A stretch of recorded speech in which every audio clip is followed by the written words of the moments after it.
What if I told you that the real wealth of our planet, the gold, the currency, the very system that measures your worth, was designed 2,700 years ago, not in London, not in New York, but in the dust and smoke of ancient Babylon?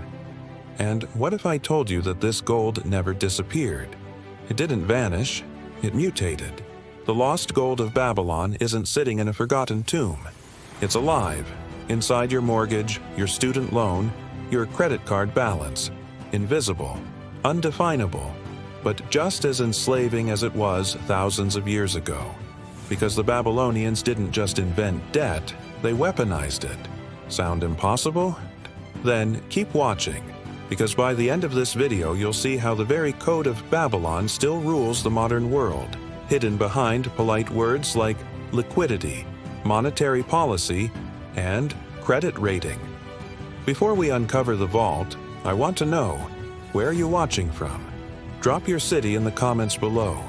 And if you believe the world deserves the unfiltered truth, subscribe right now. Because what's coming next has been buried for nearly 3 millennia. Let's rewind, way before Wall Street, before the dollar, before the term economy even existed. We're in Babylon, 700 BC, a city so rich it glittered like a mirage in the desert. Gold and silver flowed through its temples, its markets, and its royal courts. But what made Babylon truly powerful wasn't just its wealth, it was its system. You see, Babylon didn't just trade goods, it traded obligation. Farmers borrowed grain from temple vaults to plant their fields. Merchants borrowed silver to expand their caravans across the desert. Soldiers borrowed to fund their armor and horses for war. But every single one of these transactions came with a string attached: interest.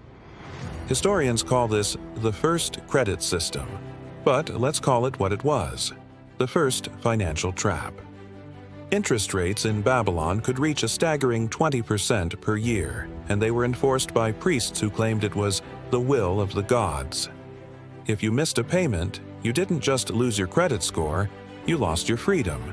Entire families were sold into servitude. Gold wasn't just a measure of wealth, it was a chain. Does any of this sound familiar? Today, we call it debt-based finance, but the math hasn't changed. The same compounding illusion that crushed a farmer in Babylon now crushes modern nations under mountains of debt. Now, here's where it gets really eerie. The temples of Babylon didn't just store physical gold. They issued receipts for it. Small clay tablets marked with official seals that represented the deposits. Soon, people realized it was easier to trade the tablets than to haul around heavy gold. Those tablets began to circulate as money. They weren't gold, but a claim on gold. Does that concept ring a bell? Fast forward 2,000 years, and that same principle becomes the banknote. A promise, a symbol, a placeholder for something that might not even be there. And just like Babylon's temples, modern banks discovered the ultimate secret. If everyone believes the gold is in the vault, you never actually have to show it to them. The result? A system built not on precious metal, but on pure faith. Faith in paper, faith in digital code, faith in debt. When the Federal Reserve prints money today, it's not minting gold coins. It's conjuring the modern equivalent of Babylonian clay tablets, but in digital form. And remember what happened to the farmer who couldn't pay his debt? In Babylon, it was slavery. Today, we call it default. Different name, same outcome. Eventually, Babylon collapsed, buried under its own corruption and greed. The temples were looted, the gold vanished, and the records were shattered. But the idea survived. It migrated to Persia, to Rome, to Venice, and then to London, mutating and modernizing with each empire. It became smoother, faster, and much less visible.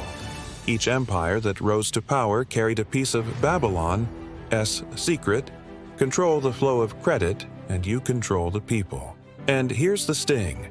In every era, from Babylon's priests to Wall Street's bankers, the same pattern repeats itself. Wealth is concentrated, debt is distributed, and the system continues.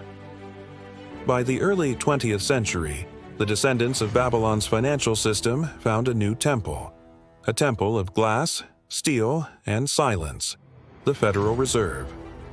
On December the 23rd, 1913, while most Americans were busy with holiday preparations, Congress passed a 131-page bill that only a handful of them had actually read, the Federal Reserve Act. This act created a private institution with the power to create money out of thin air, lend it to the government at interest, and control the flow of credit for the entire nation.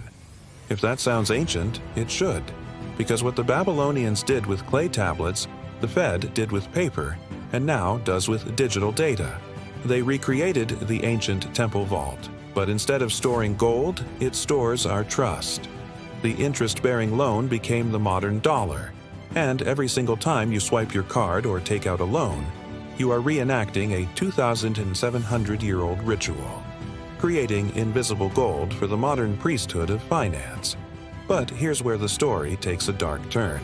In 1999, researchers uncovered a series of documents suggesting that several major European central banks, including the Bank of England, the Banque de France, and even the Vatican's financial arm, trace their accounting methods directly back to Babylonian record-keeping tablets.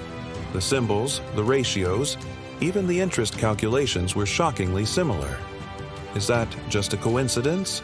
Or is it proof that the same mechanism of debt control has been quietly evolving, hiding in plain sight for nearly 3 millennia? Because here's the final twist. Those ancient gold deposits may have never left circulation at all. They were simply revalued, rewritten, and reborn through the magic of compound interest, turning physical gold into a perpetual obligation. And the most shocking part? You won't believe the name of the modern institution that holds the oldest surviving Babylonian debt seals. The truth is wilder than you can possibly imagine. Thank you for joining me on this journey through history. If you found this information eye-opening, please hit that like button and share this video with someone who needs to see it. And don't forget to subscribe and turn on notifications because we're just getting started. See you in the next one.